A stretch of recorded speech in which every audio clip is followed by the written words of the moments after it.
All right, I've just finished week 4 of story time and I'm about to switch out to week 5.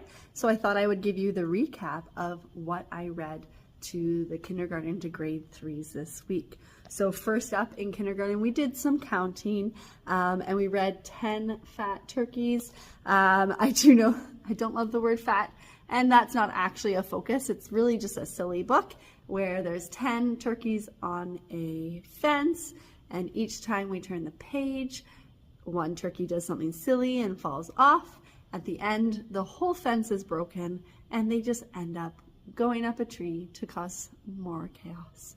And it's just super fun and they absolutely loved it. Moving on to grade 1, we had Bear Says Thanks. And it's just a sweet book. It has a nice novel effect. So does the first one.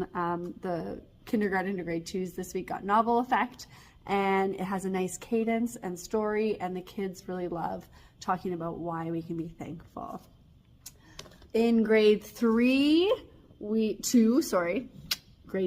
read How to Catch a Turkey, and this one, it was just super fun. This is one of my favorite ones of the How to Catch, because sometimes in How to Catch it's hard to follow the story, but this one actually has a story that gets followed with how this turkey ends up being a mascot for a school because he gets caught up in the jersey and up on stage, and it's just a really sweet and silly story for that. As you can tell, the first 3 were really Thanksgiving focused here in Canada. We just had Thanksgiving between, I started before Thanksgiving and finished just after Thanksgiving with the stories, and so it was perfect timing for that.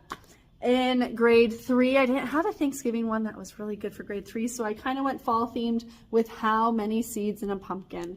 And I did ask the question beforehand what they thought and allowed them to make their guesses, and then we went through the story and found out exactly how many pumpkins are in a seed. We didn't find out, but we found out how we can guess and different knowledge facts about pumpkins, and it was really sweet. So I'm going to go put those pictures up on our wall to keep track of how many books we've read and what we've read this year. I'm going to go put them on the shelf, and we're good for week 5. Thanks for tuning in.